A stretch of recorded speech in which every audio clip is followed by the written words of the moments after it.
Hello friends, welcome to my latest video. We're going to talk about rebellions that occurred after the American Revolution, and today focusing on Shays Rebellion and also the Whiskey Rebellion. And a few weeks ago we discussed the Battle of Yorktown and how it led to the surrender of the British, and then the Treaty of Paris, which solidified American independence from Britain. So you might think after all that happened that everything just went swimmingly. The U.S. got the Constitution, they got Washington as president, and things were fairly tranquil until the War of 1812. But it was really quite the opposite. The new nation had lots of early growing pains in figuring out how they would be governed. And the real elephant in the room was economics. So today we're going to highlight two historical rebellions: the Shays Rebellion and the Whiskey Rebellion. And Shays Rebellion will be first.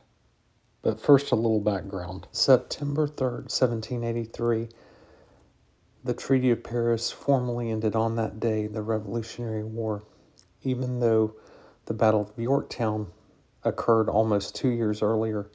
There was some red tape to progression of the peace process. So right out of the gate, the country was essentially bankrupt with huge debt. Veterans of the Revolution were owed back salaries, which had to be paid immediately after disbanding of the Army.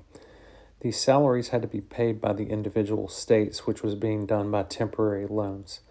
Massachusetts, in particular, was the hardest hit, mainly due to having relatively a large population and with a large percentage of the men within Massachusetts in the state had actually served in the war, which wasn't the case in every colony.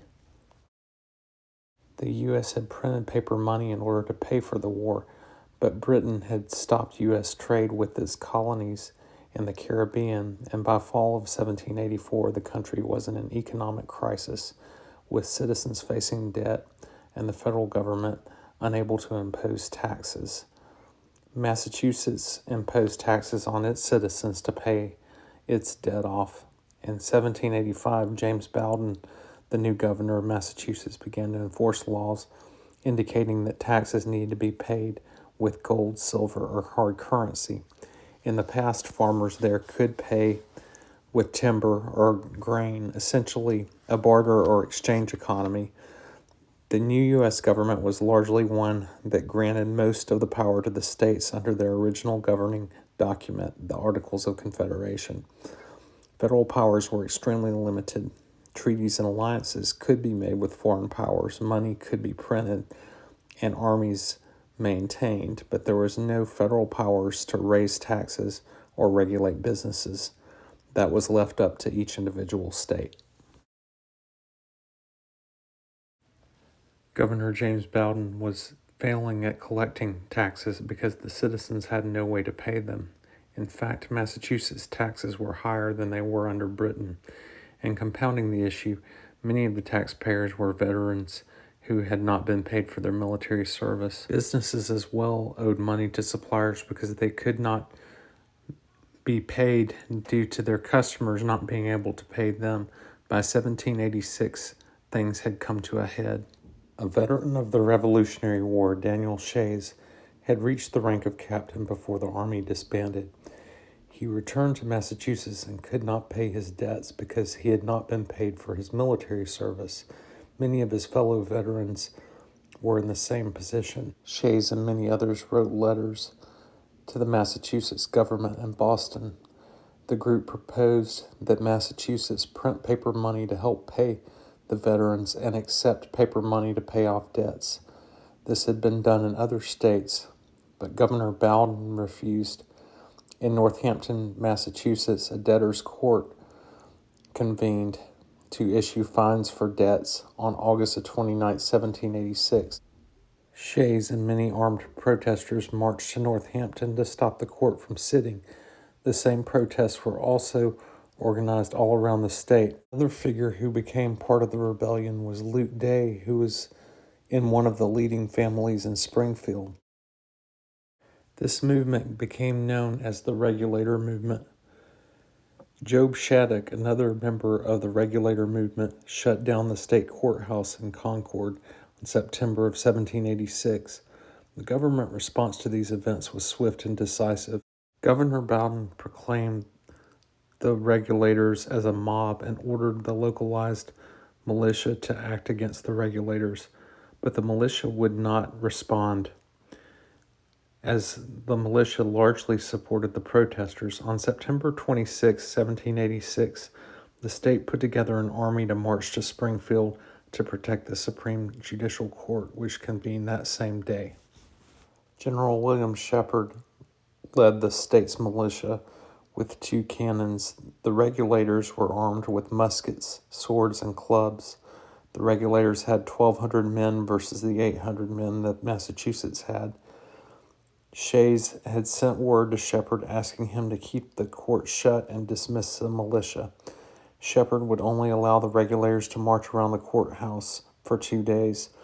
Shepherd was concerned that the regulators would attack the federal armory, so he ordered the militia to withdraw to occupy the federal army to prevent any attack. The regulators occupied the courthouse successfully, keeping the court from sitting, then heading home. The protests continued elsewhere through October of 1786. Massachusetts had to take action. Massachusetts passed a riot act to stop gatherings and suspended habeas corpus, allowing preemptive illegal arrests. The protests, however, continued, and at the end of November 1786, Job Shattuck was arrested. During the arrest, Shattuck's leg was slashed. In response, the regulators, led by Shays and Day, decided to go to Boston and attempt to overthrow the state government. Governor Bowdoin got support from wealthy landowners to pay for military force and asked Benjamin Lincoln, a general from the Revolutionary War, to raise money and put the force together, numbering about 3,000 men. By January 1787, the militia had taken up positions near the federal arsenal in Springfield, Massachusetts. The regulators wanted to attack the arsenal. William Shepherd and the militia, armed with weapons from the federal armory, were prepared to defend it. The regulators had split into 3 armies. One was led by Daniel Shays, another led by Luke Day, and another led by Eli Parsons. They had an agreed-upon time for attack of the arsenal, but Luke Day had determined his forces needed another day to prepare.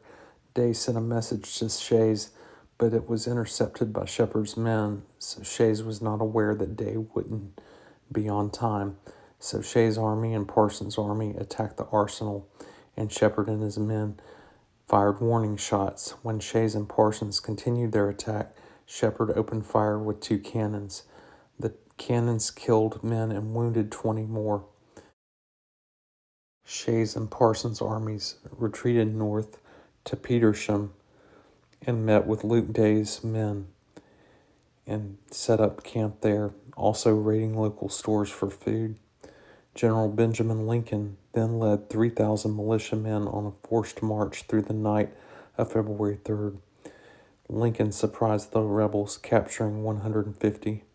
The remainder of the forces retreated to New Hampshire, where sympathetic citizens hid them. Eventually, 4,000 rebels handed over their weapons and were made to swear an oath of allegiance to Massachusetts. Most rebels were pardoned. 2 were sentenced to death and had their sentences carried out. The rest were more fortunate. Even Shays, Day, and Shattuck eventually received pardon once Bowdoin was out as governor. The aftermath of Shays' rebellion was perhaps more important than the rebellion itself because it led to serious changes. The rebellion underscored the need for a stronger federal government. George Washington, in particular, saw this need. During this time, there were 2 political factions, the Federalists and Anti-Federalists. A group of Federalists included Alexander Hamilton, James Madison, and John Jay. They began proposing changes and writing a series of documents called the Federalist Papers.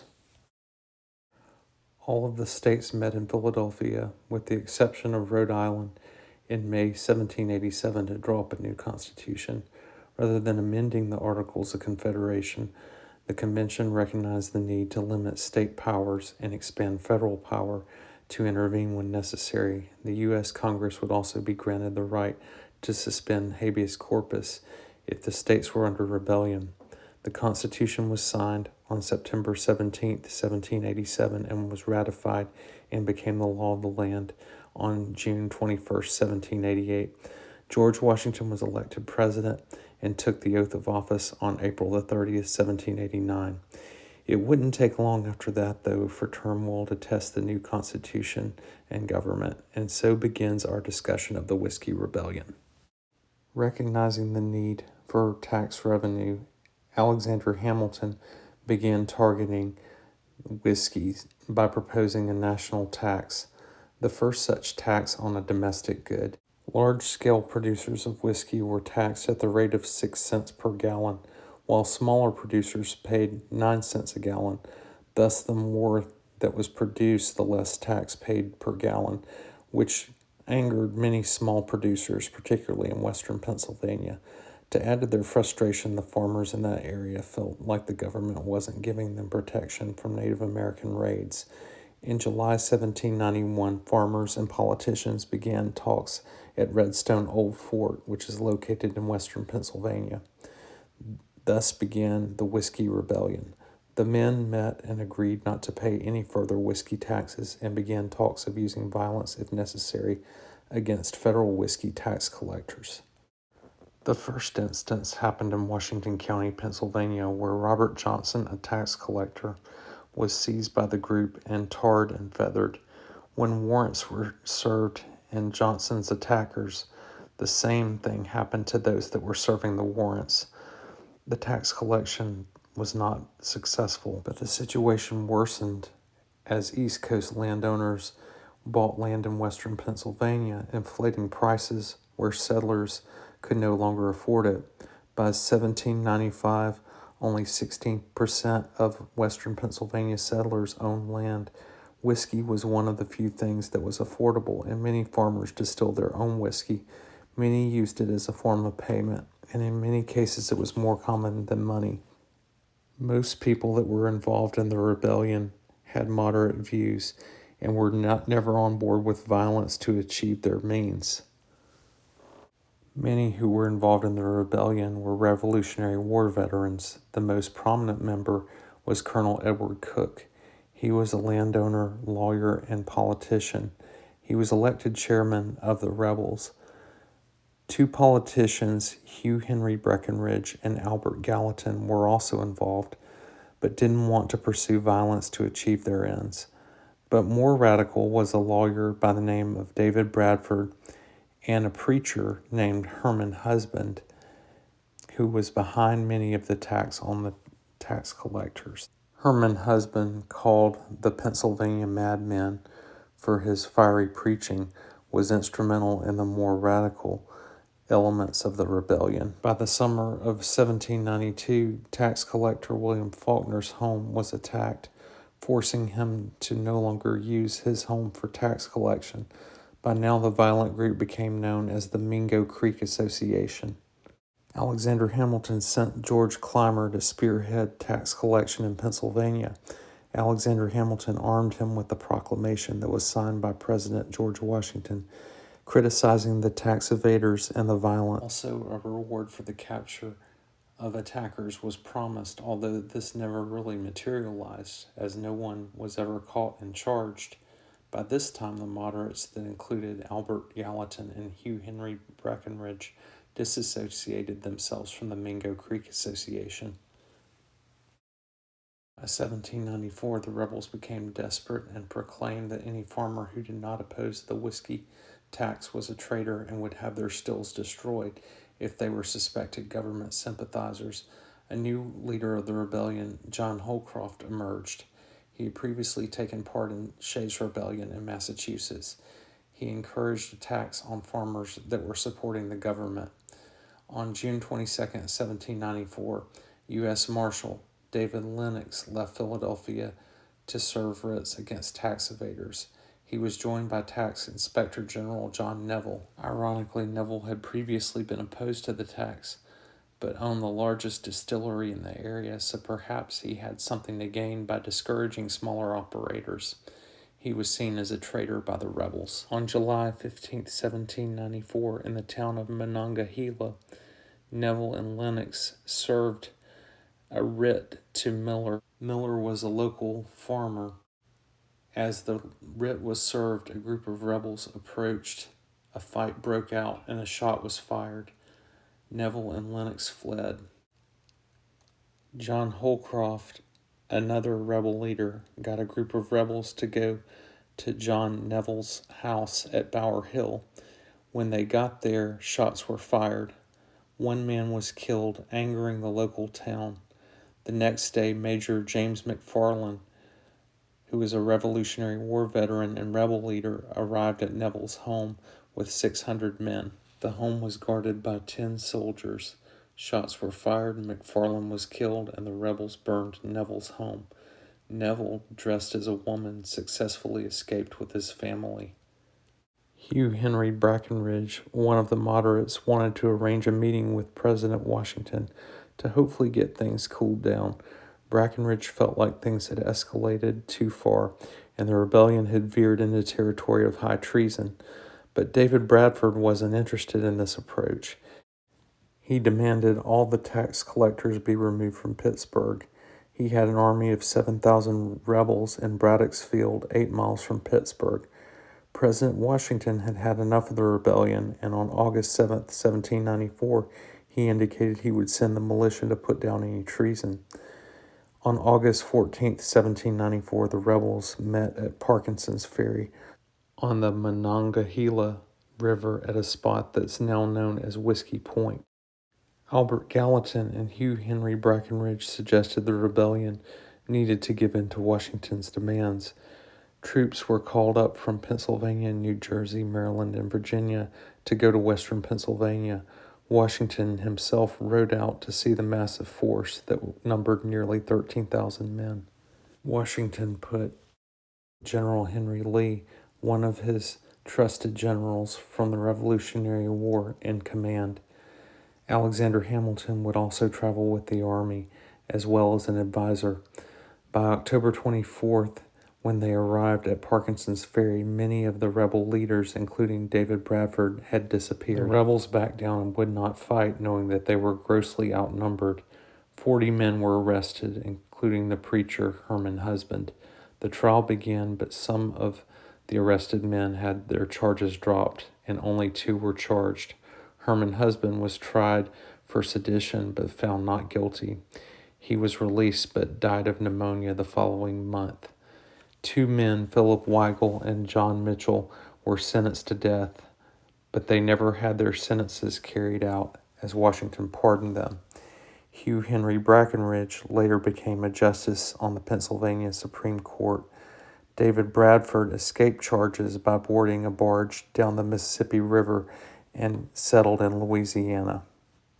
The tax collectors went back to work in Pennsylvania, but it was still not successful in its collection. In 1795, Alexander Hamilton, frustrated with the political failure of the tax, retired from his position as Secretary of Treasury. It was estimated that collection of the taxes had cost the government $700,000.